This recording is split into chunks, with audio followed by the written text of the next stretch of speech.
Excellent. So good afternoon, everybody. Thanks for joining us today for our webinar. Obviously, hopefully you know me. I'm Dan from Riverview. I can see most of you have found the chat box on the side of the screen, so do just drop a hello in there to let us know that you found that. Pleased to be joined today by Rachel. Rachel's from Chalkhill Blue, who'll be doing our presentation today. Hello, everyone. Hi, Rachel. Really looking forward to this one. Rachel's somebody that I've known for a long time, has worked with a number of clients where we've got mutual clients and stuff in place, and add some real value. And as most of you know from the information I sent out ahead of this webinar, one of the real credits to Rachel and her team at Chalkhill was the support that they've given to lots of businesses over these past 18 months. And I know very enthusiastically what they want to be doing now with businesses is hopefully we come the other side of the dreaded C word, and really press on and achieve great things. So I said the webinar is going to be focused on that. Rachel will be working through the presentation that she's got, but there will be opportunity, like if you've got questions and things as they come along, I say please use the chat box. I'll be keeping my eye on that. Likewise, I'll be adding things in, and me and Rachel will be chatting through different topics and stuff as we sort of come across them. So this is a great opportunity to be interactive with this. I said, please don't feel scared to ask questions, and we'll do our best to get through as much as we can within this session. So what I'm going to do is I'm going to hand over to Rachel, and I'm going to pull the presentation more prominently onto the screen. That means that you may not see our faces, but you'll hear us and we'll be walking through it. So over to you, Rachel. Fantastic. Thank you very much, Dan. Thank you for the introduction. So what Dan's asked me to talk about today is ways of increasing your business profits. I can't think that there's a business owner in the land that doesn't want to have more profit in their business. So it's always a really hot topic that I'm talking about with clients. So that's what we're going to focus on today. Before we get started though, I thought it might be worth just giving you a short introduction to myself, as you know, a little bit of background as to why I can stand up here and talk to you about these things. So I've been a business coach now for over 6 years. I've been coaching for 12, 13 years or so now. At Chalkhill Blue, we're really proud of the fact that we've won a lot of awards as a practice for the results that we've achieved with our clients, as Dan sort of touched on. But before that, we've owned and run our own businesses. We've had a corporate life. And so one of the things that we're very passionate about is making sure that we walk our own talk in our business, and that we very much understand what's going on in the minds and the shoes of the clients that we worked with. I think the other nice thing is that over the years, we've now worked with, you know, hundreds of businesses in all sorts of different sectors. So we can see what works and what doesn't work in different areas, and help business owners short circuit some of the learning that has to go on as you go through growing your business. So I wanted to sort of start off with, you know, when you're thinking about growing your business, what we tend to think about is, right, we need to do more sales and marketing. But I think sometimes there can be a bit of a contradiction and a conflict in our minds, because sales and marketing typically means that we've got to spend more time and more money potentially on activities that's going to help us grow. And so sometimes, and Dan would probably agree with me, you know, people see sales and marketing as an expense, and it's like, can I afford to do this? But equally, can I afford not to do this in order to grow the sales and profit in my business? So for me, I see sales and marketing very much as an investment. And the reason I see it as that is that, you know, if I was to give you guys £10, and for every £10 I gave you, I got £20 back, I'm going to keep giving you £10 all day long, because I'm getting a fantastic return on my business. And that's what we need to be doing with sales and marketing. And that's what I want to sort of talk about today, how we can make sure that actually we can have an infinite amount of sales and marketing budget in our business because we're really focused on making sure that every pound that we spend delivers much more than a pound back. And so we see our revenues and profit within our business grow. So there are two things that I really focus on when I'm thinking about this to help me understand whether I'm getting that great return on investment. Firstly, there's the idea of acquisition cost. I don't know how many of you have ever stopped to think about it, but the question is, how much would you be prepared to invest to get a client in your business? Depending on the size of your average order value, that can go from a few pounds to several thousands of pounds potentially, because if you were going to win a £20,000 contract, spending £1,000 acquiring that in sales and marketing activity would probably not be too much of an ask, depending obviously on what your net profit margin is. But we need to think about that and think about how much we would be prepared to invest in getting a good client. The other thing, though, that's really important that sits alongside it is what's the lifetime value of a client and how focused are we on this? Because actually, once you've got a client and they've bought from you once or twice, the more that they buy from you, the bigger their value becomes. And so we're always looking at how can you increase the lifetime value of your client. Linked to lifetime value is things like referrals as well. If a client then refers you to another client of theirs, the lifetime value of that first client goes up even further because now they're bringing you even more revenue and profit into your business. Does that make sense, those two concepts for everybody? Any questions around that at all? Okay, I will carry on then.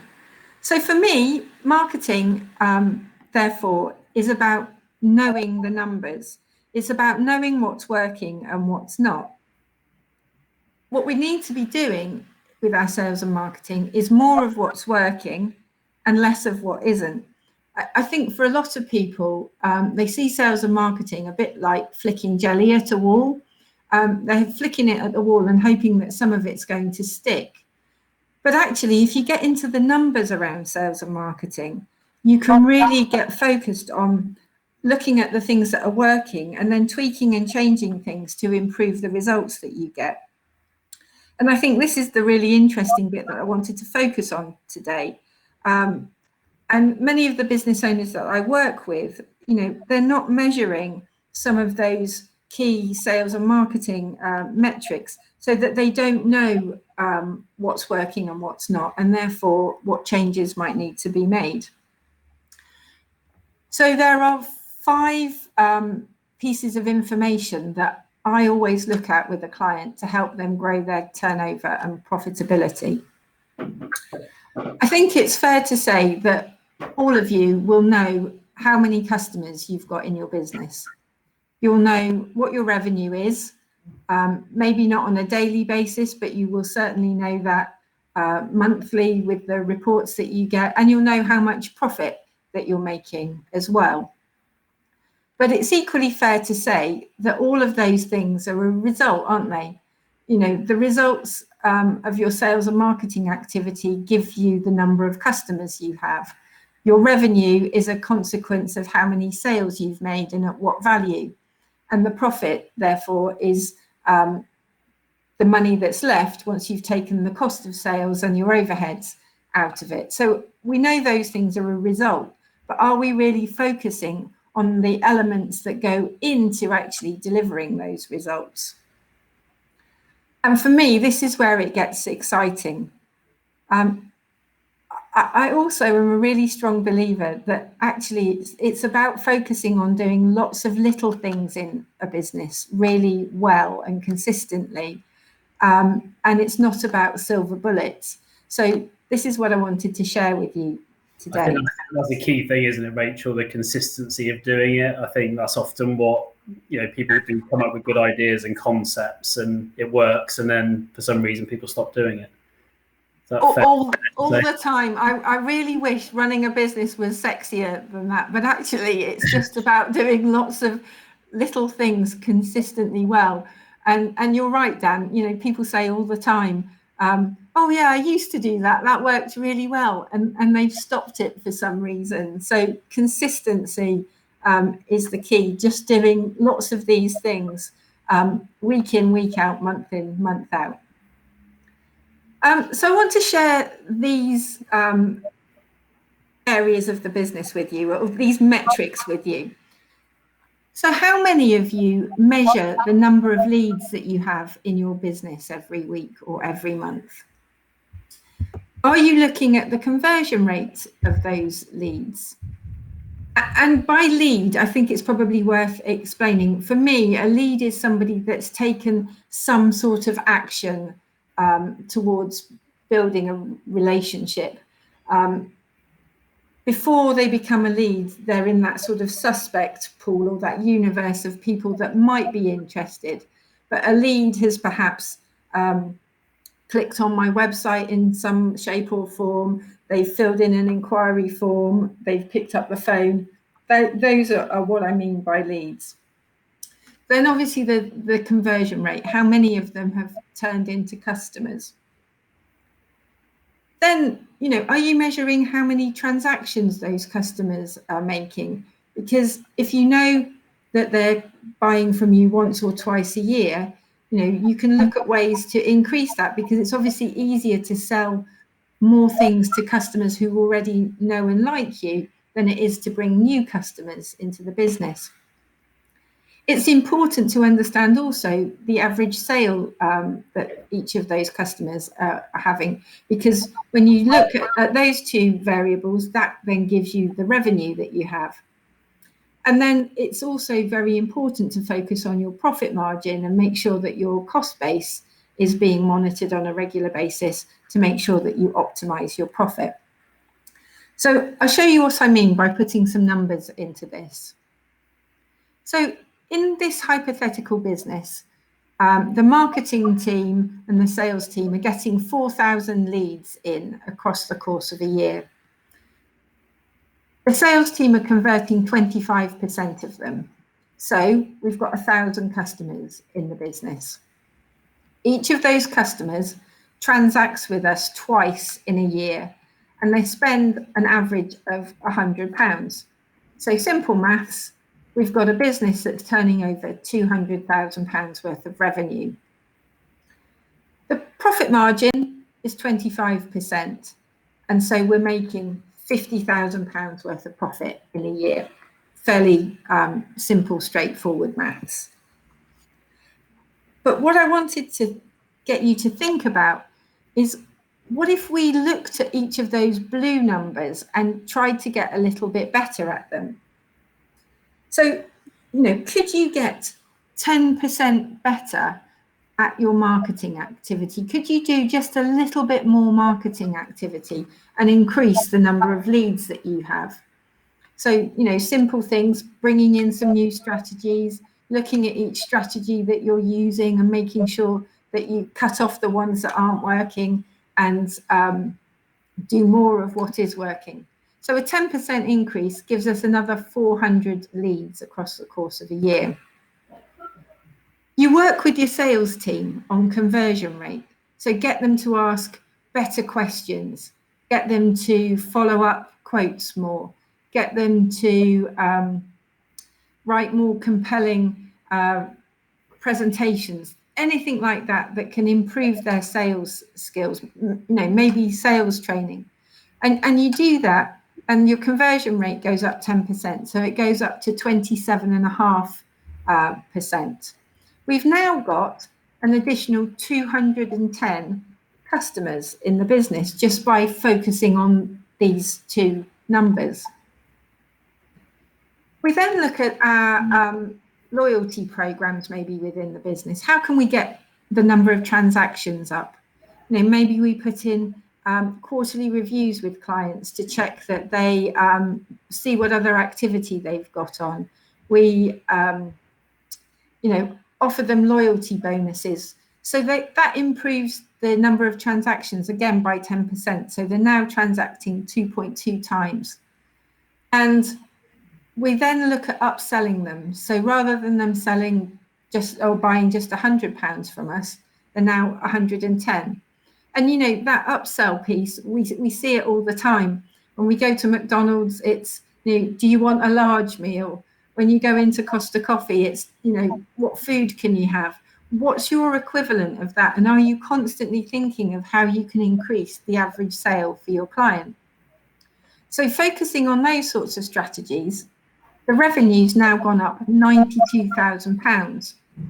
And we haven't done anything particularly clever here, but we've now got £92,000 worth of additional revenue just by doing some of these small tweaks and changes.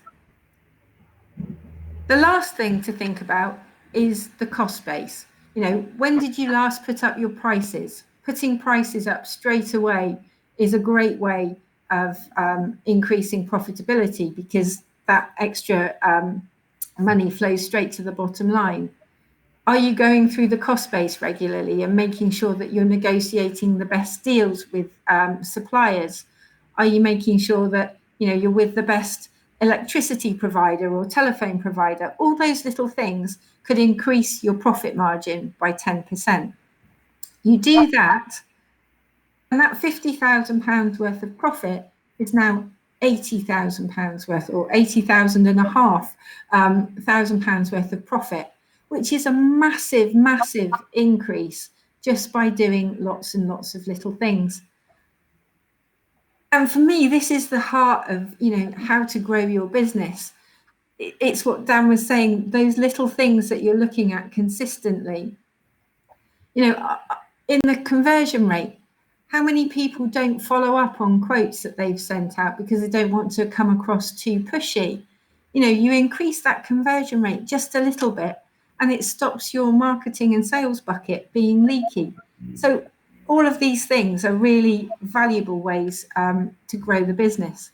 And what you end up with just doing these small tweaks is a massive sort of percentage increase in both your turnover and profitability. Because all of these things, Rachel, as well, it's compounded, isn't it? The way massively, yeah, and you can see that.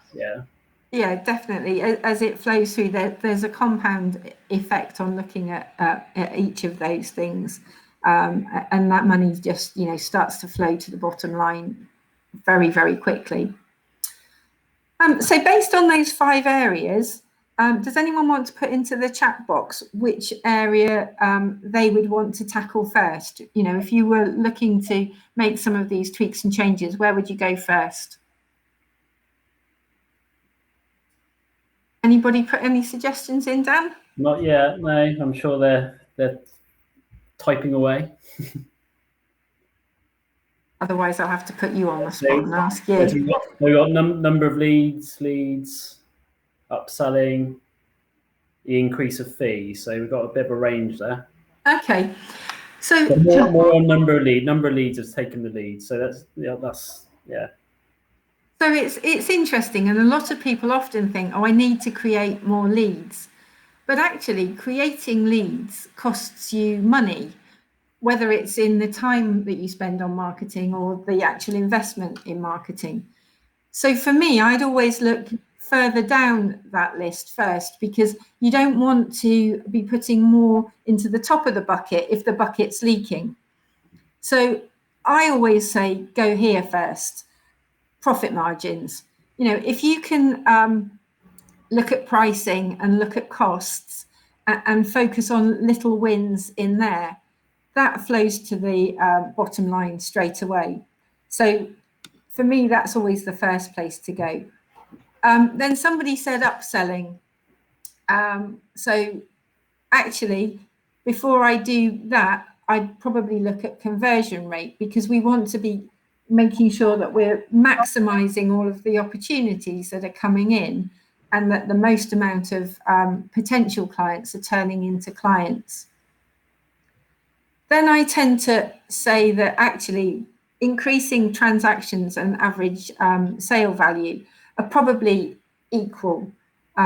Both are, and they sort of sit side by side. If you're looking at strategies to increase one, it's quite easy to increase the other as well. And so actually, for me, the number of leads and putting those into the pipeline would be the last area to go, because actually by focusing on the other four, you could get significant increases in revenue and profitability before needing to invest too much money in marketing. Does that make sense to anybody? Has anybody got any questions or challenges on any of that? It makes sense, I say. Okay, good stuff. So what you get by focusing on these 5 areas of your business is a 46% increase in your revenues just by these 10% improvements, and a massive 61% increase in profits. I would imagine that there's not anybody on this webinar that wouldn't like to see 46% more revenue and 61% more profit in their business. So, if you could do that, what would you do with that extra £30,000? Some people might choose a nice new car. Some people might want a holiday. Some people might choose to reinvest that in the business. And so I think for me, this sort of sums it up. Growing a business is not about doing extraordinary things. It's about doing ordinary things consistently well. And that's the key, to growing sales and profitability in your business. And I think Warren Buffett, obviously, is a man that knows that. He's obviously used that strategy very well, and it's served him in the businesses that he's been growing. So I wanted to sort of start to help you think about what some of those strategies might look like.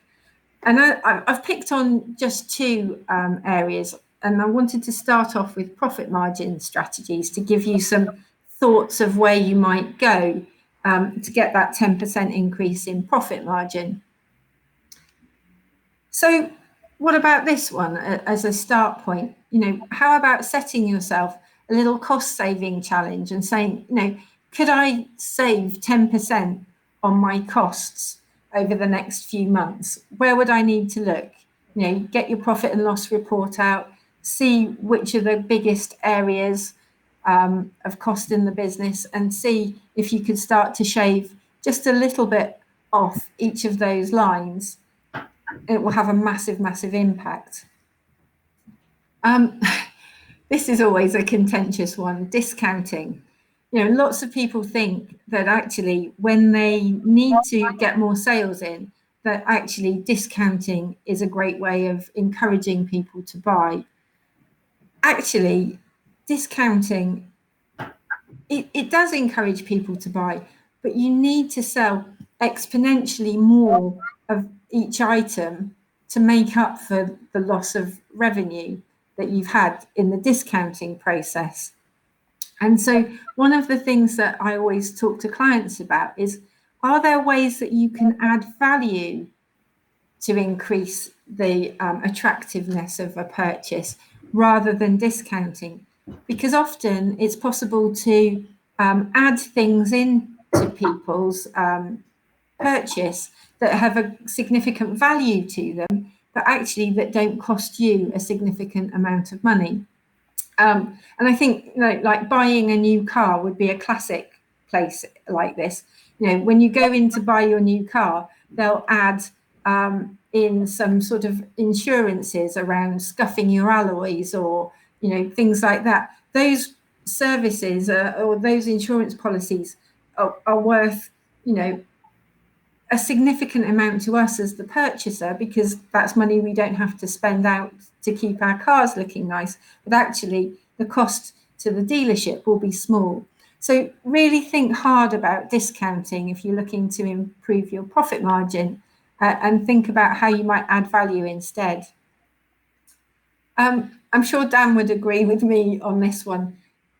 set yourself monthly expenditure budgets, because if you know what you're expecting to spend every month and you stick to that, it stops costs getting out of control, and it makes sure that, again, you're really thinking about what you're spending money on.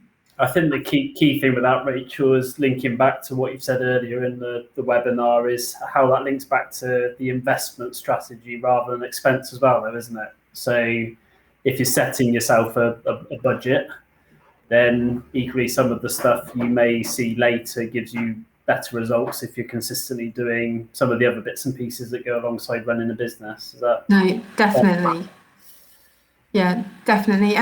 It's always about, looking at the numbers and making sure that if I'm spending or not spending, let's investing that amount of money, what return am I getting on it? Because they're all choices. And I agree with you entirely, Dan, on that one. This is a good one. Renting idle space. Do any of you have a room in your office that never gets used, or a spare desk? If you rented that out for a few £100 a month, that massively impacts on the profit margin in your business, because suddenly there's money coming in, it's reducing your rent, and that space isn't sat idle. Same with warehouse space too. Is there an opportunity to make money from it rather than it just sitting there? Buying groups are a great tool as well.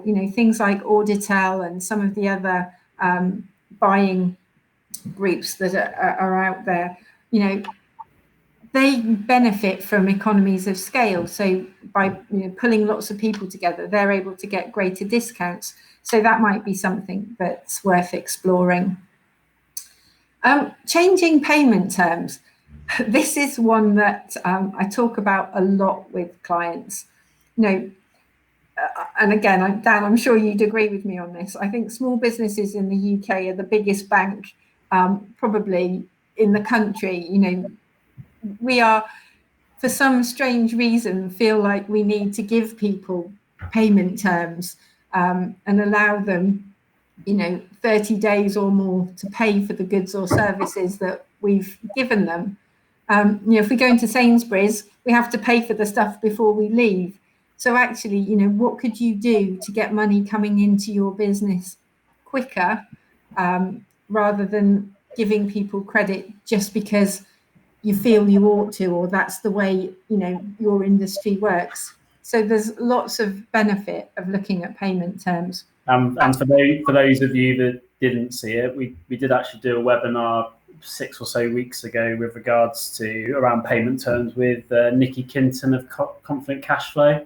So if that's a query or something that you're looking at within your business, and we have put something together for that might be a useful touch base.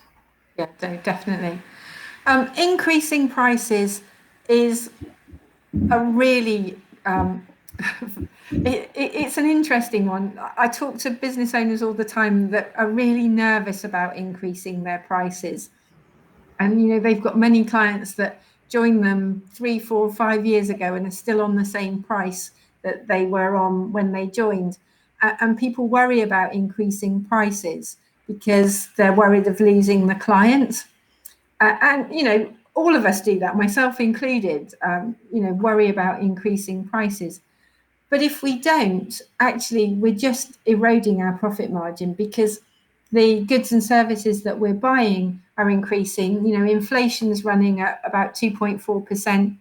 If you haven't put your prices up for 2-3 years, that's 8% or more that you're down. The £20 today is not worth the £20 that it was 3 or 4 years ago. So I'd strongly encourage you to think about price increases on a regular basis. And actually linked to that, what about your client base? Who are your good clients because they pay well, they order a lot, and who are potentially your C and D grade clients who take up more time, they've always got queries, maybe you're over servicing them. Are they clients that actually are profitable for you, and if you didn't work with those clients, or they don't choose, for example, to accept a price rise, would you actually be better off from a profit perspective not working with that client? And again, I know it's a topic that's sort of counterintuitive almost, because we want to keep every client that we've got. But in many, many businesses, there are clients in those businesses where actually you'd make more money if you weren't working with them, because the profit margin would go up because they're just costing you more money than they're making you. So definitely one to have a think about. Rachel, just before we move on, we've got a couple of questions in the chat box that would be good to go through. So if I just roll them off. So we've got from John Lawton, mentions about numbers of leads gives you a long-term increase in the actual business. Price increases might give you profit today, but could lead the customer to look elsewhere for new equipment or spares, which John sort of looks after. Yeah.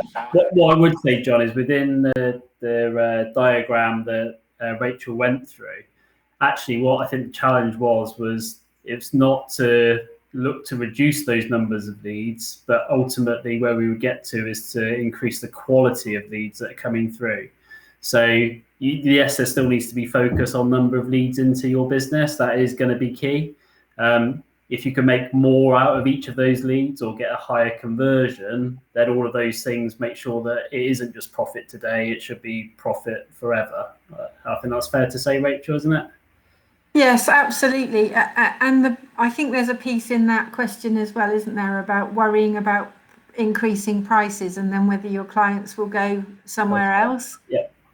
And for me, that's about being clear on why people come to you and what your sort of unique selling proposition is. Because actually, clients that are only buying on price are potentially, I'm not saying definitely, but potentially in that C and D grade client. And, they might be better being with somebody who's not focused on their profit margin, because actually they're costing you money.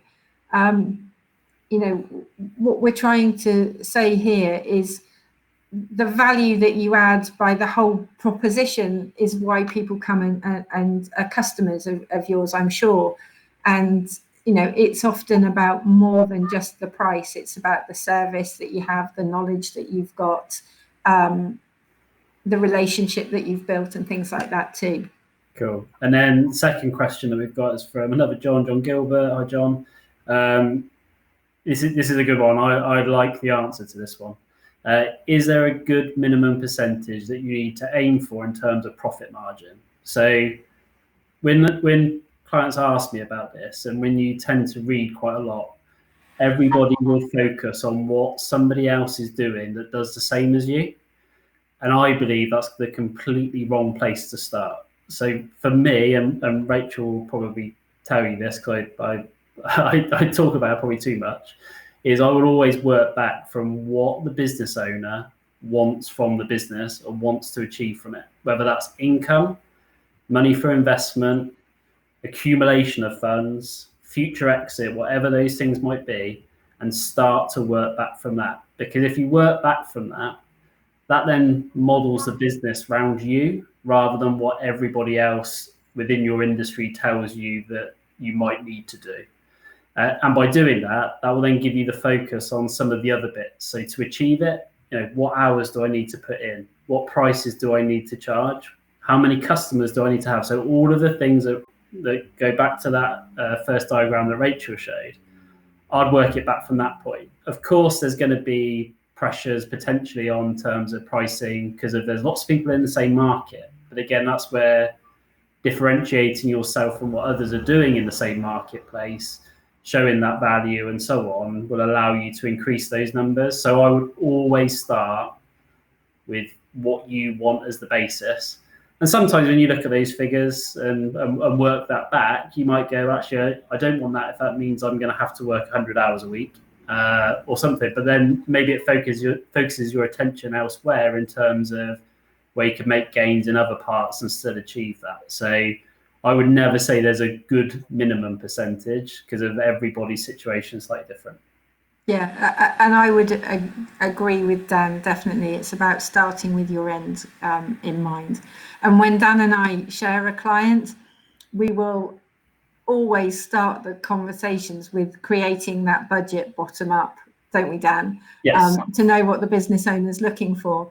And then we come up with, what's the cost base need to look like? What's cost of sales or variable costs? And therefore, what do we need to be selling every month in the business to be able to deliver that for the business owner?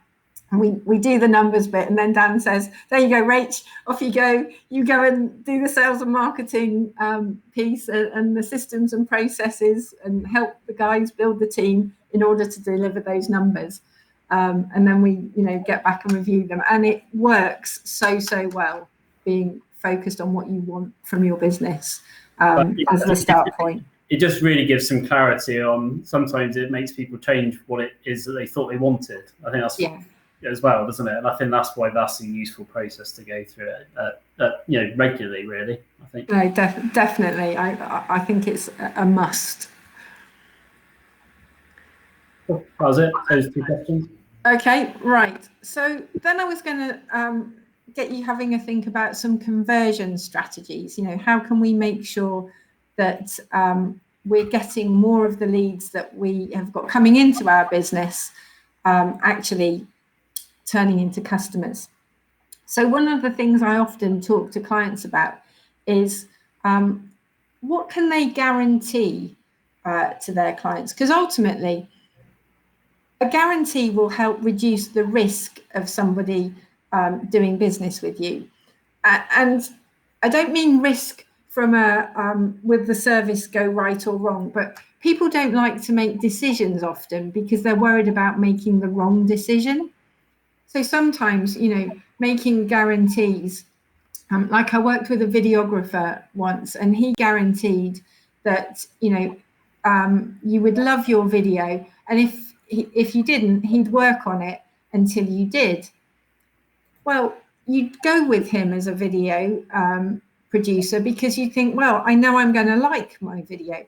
But actually, he'd got all of the systems and processes in his business to make sure that the risk of him not coming up with the right video was very small. And so the guarantee gave the customer comfort and helped his conversion, but actually it was already the quality of the service that he was delivering. Exclusive product lines is a great way of converting more people. If they can only buy something from you, more people will undoubtedly come your way. And I think linked to that is range and variety as well, is a good way of converting more people. As I touched on, added value offers are a great strategy as well. What could you put forward that costs you relatively little, but the customer thinks that, that's a good deal and therefore are more likely to buy. Demonstrations. I think this is quite powerful depending on the sort of industry you're in, but allowing people to get a sense of what that product or service is going to be like before they buy it. Again, it reduces the risk from their point of view that they're going to make a bad decision. Testimonials, hugely important.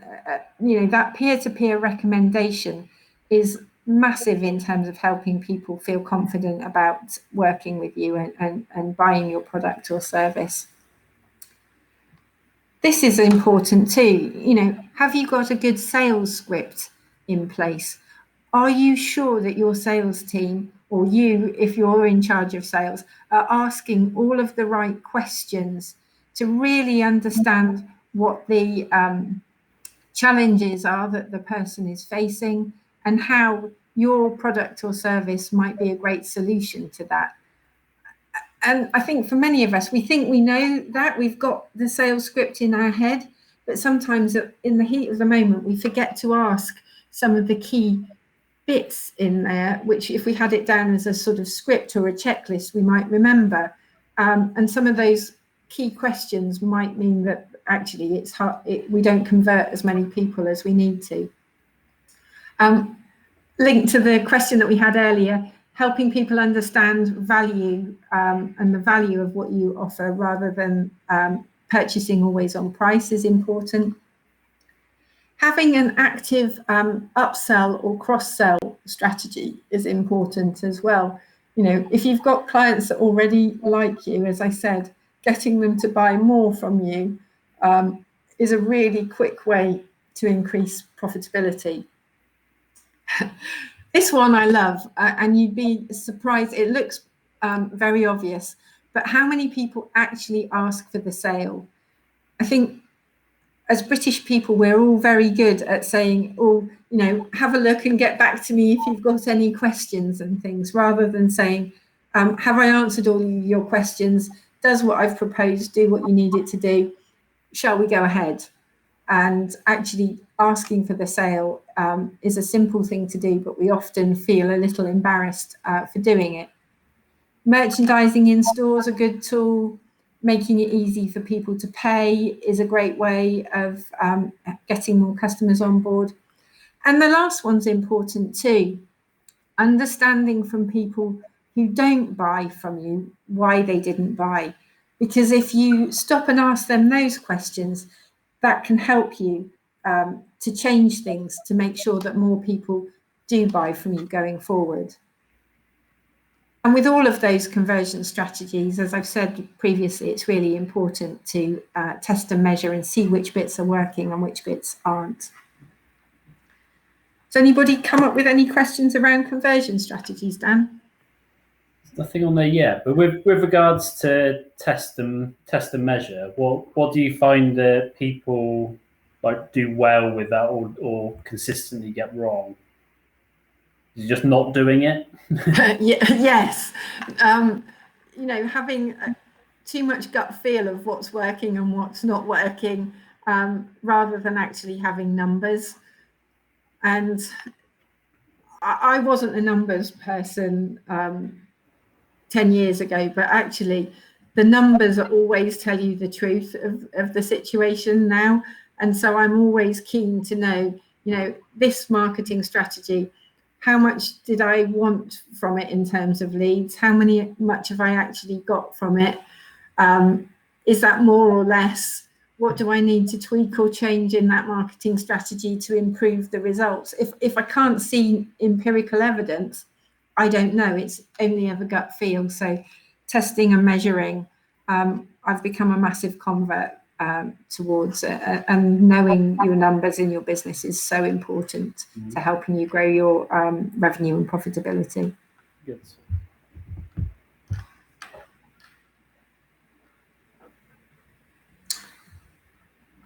So just linked to the conversion strategy, this is another one that is a good strategy. I call it my magic matrix. And it's how do you increase your average sale with a client? So I don't know if you've ever done it, but it's a really good exercise to do. Put all of your clients down on a spreadsheet and all of the products and services that you sell, and look at which clients buy which products and services. What you'll probably find is that some of your clients don't even know that you do some of the products or services that you offer, because they came to you for a certain thing and they don't necessarily know that you do additional things that sit around that. And actually, if you can identify where the gaps are, as you can see in this diagram, it's very easy then to pick up the phone and have a conversation and say, actually, Joe Blogs, you know, did you know that we do this? Are these products that you're buying from elsewhere at the moment? How about you come in and buy them from us? And that gap analysis always yields significant increases in sales and profitability for clients, because it's low-hanging fruit. You know, these people already like doing business with you. So it's a great way of getting them to do more with you as well. You've just got a couple of things come up in the chat box. Yeah, go for it. Gary's asked, we currently deploy a test and measure function, however, rely on staff to interact, and some are better than others at completing this. do you have any other suggestions? It's a great question, and you're absolutely right. All of this depends on human beings being consistent and entering the data. I think where I come from it. You did say other than beat the staff, you said. Well, it's not about beating them, but it is about asking for that information on a regular basis. It's that classic thing. If you ask for it day in, day out, when they'll soon get the message that it's important. If you ask for it once and then never ask for it again, they'll turn around and say, oh, well, that was just his latest bee in his bonnet and he doesn't really mean it and I don't really need to do it.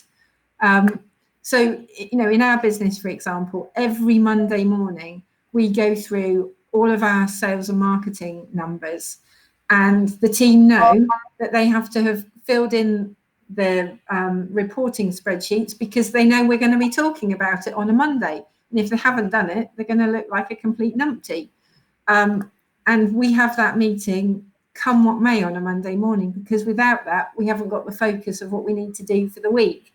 So, it comes back to the consistency word again, and making sure that people know it's important and that decisions are being made off the back of it. Cool. And then we've got another one in regards to, say, John, he's an executive coach and mentoring business. And he said about pitching the right charge level is a challenge. Too low and the perception is it can't be that good. Too high and you can cost yourself out of the market. With regards to his client. So it's true, isn't it, in terms of around that perception around pricing. But some of that's education part, isn't it, in terms of around marketing and so on?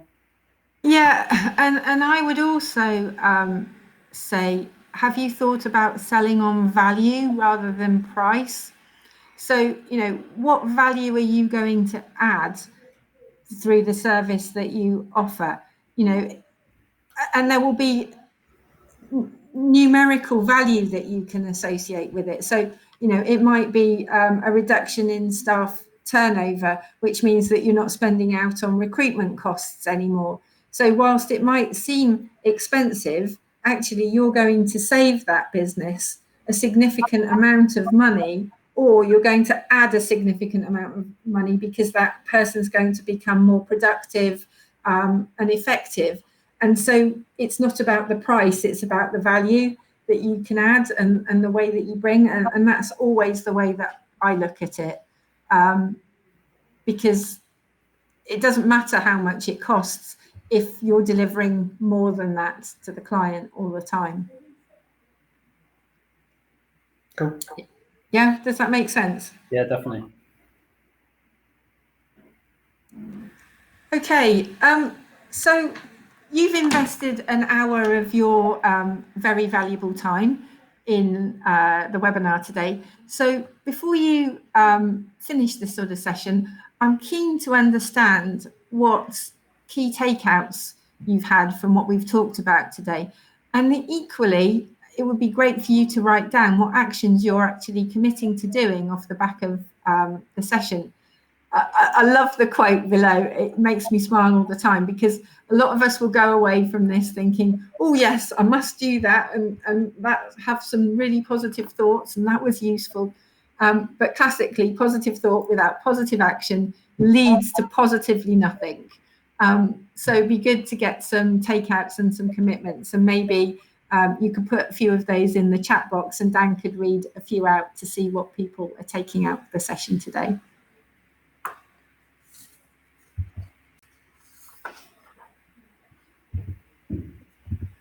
Are they typing furiously, Dan? I can't see people typing, but I assume so.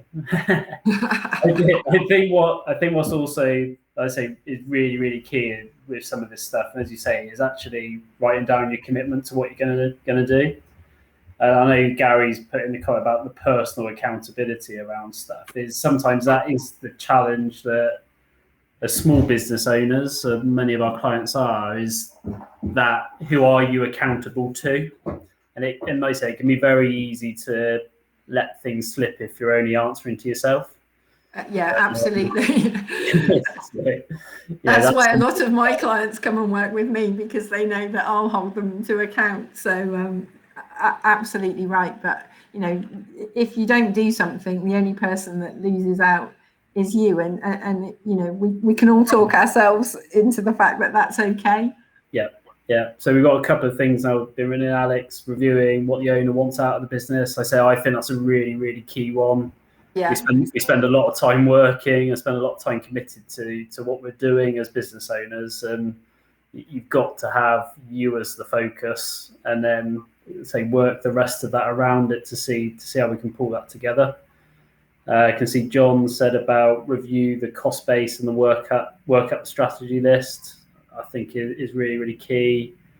Yeah, cost base is. I think the thing with cost, and it's one of the first things that Rachel said, and it's something that I talk about a lot in terms of expense versus investment. There's some things that you just have to spend money on, unfortunately.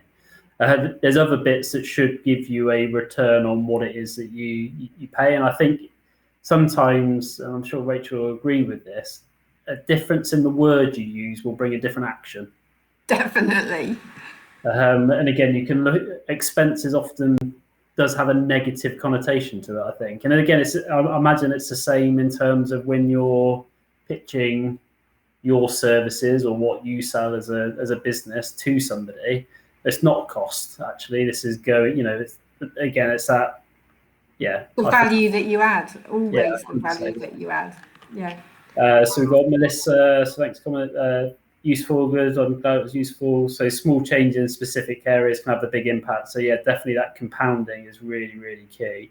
Yeah. Current offerings to customers, review of expenditure, and how we can cross and upsell. And again, those are the times I think what Rachel touched on is actually there's often a lot more that you guys as business owners do and people just don't realise. And sometimes you can get too relaxed about that, can't you, in terms of the extra bits because of the shit. Of course they know who I am, so they must know. So and that's good. John, so definitely analyse what the customers buy and see what else we could and should be selling. Definitely. It's a huge strategy, that one, definitely. Yeah, however, we sell a piece of kit maybe every 3 to 5. Yeah, you sell massive bits of kit, John, you do. Yeah, so they're not replacing that every week. Be nice if they did.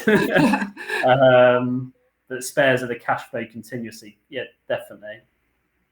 Yeah, a good analogy, John. Mike's selling a cow and milking it. Maybe the first margin is not the important one, but the spares are. Yeah, definitely. Definitely, no, completely. Just so you know, Rachel, John sells massive bits of agricultural kit like milking parlours and stuff like that. So the cow analogy makes sense to me, John. Yeah, that's good. But you're absolutely right. If they're coming to you then for all of the spares and they know everything that you're selling, you become the sort of maybe more of the one-stop shop for them, and then they're not going elsewhere to buy things. So, they become more and more valuable to you. So definitely worth looking at the spares. I think that thing as well with this, like when you've got something where there is a long life cycle to it. So as John said, John's bits of stuff, they will last years. Part of it, I guess, is also coming, John, the strategy maybe to think of is that they're coming to you as the expert. You know what kit is right for them.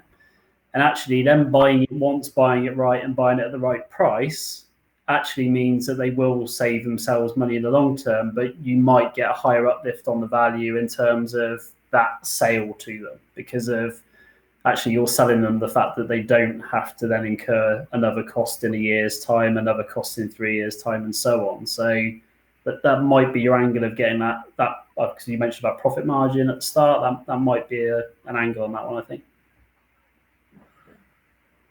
Cool. Okay, I think that's everything in terms of what people have put in there. Is there anything else that you wanted to add, Rachel? No, I'm happy to take any further questions that people may have, if anything else has come to mind. Equally, I think, Dan, you're going to send out the link to the webinar, but if anybody wants to have a half an hour or so call with me off the back of this to talk in more detail about the things that we've touched on today, I'd be very happy to do that, and I'm sure Dan will share my contact details with so what I'll do is after this, I'll send an email around with Rachel's details on. Rachel's also got a questionnaire that she's doing, which would be really useful input for her if people answer. So I'll share the link for that. The video should be available soon. So when I do that, again, I'll share the link with everybody in terms of where you can rewatch it or share it. We'll stick it on our YouTube page. So again, if people like and share, that will help with the algorithms and stuff that are on that one. So really thank you, Rachel, for your time today. That's been really useful. Some really good, easy wins, I think, for people to take away and hopefully apply. And please do take Rachel up on her offer as well with that, to have a conversation with Rachel. I'm sure there'll be more insights that come out of it. No, I'd happily do that. And it is, as I said at the beginning, it's about doing lots of small things consistently well, and just, it's the old marginal gains piece that the British cyclists use in their Olympic quest. Just keep tweaking and moving the dial just a little bit, and the compound effect of that is massive. And running a successful business really isn't any sexier than that. It's consistency all the way. Excellent. So again, thank you for that, Rachel. You're very welcome. Obviously, guys, thanks for coming along to the webinar today. As you know, we are looking to do more of these. The few that we've done so far have had good feedback from people that have attended. If there's any other topics, and then this can be anything that you want, like if there's any topics that business related, cost related, service, whatever you might think of, please do let me know. Give me that feedback. I say we'd love to do more, whether it's us delivering them by ourselves or with co-presenters like Rachel and others. It's really, really useful if you could feed that back, because we'd love to do more of these, but obviously want to do things that are of use to clients and add value to what they're doing. So again, I say thanks for coming along. Look out for the email and stuff that I'll send out over the coming days. And we'll wrap up there. Fantastic. Thanks, Dan. Thanks everyone. Cheers, guys.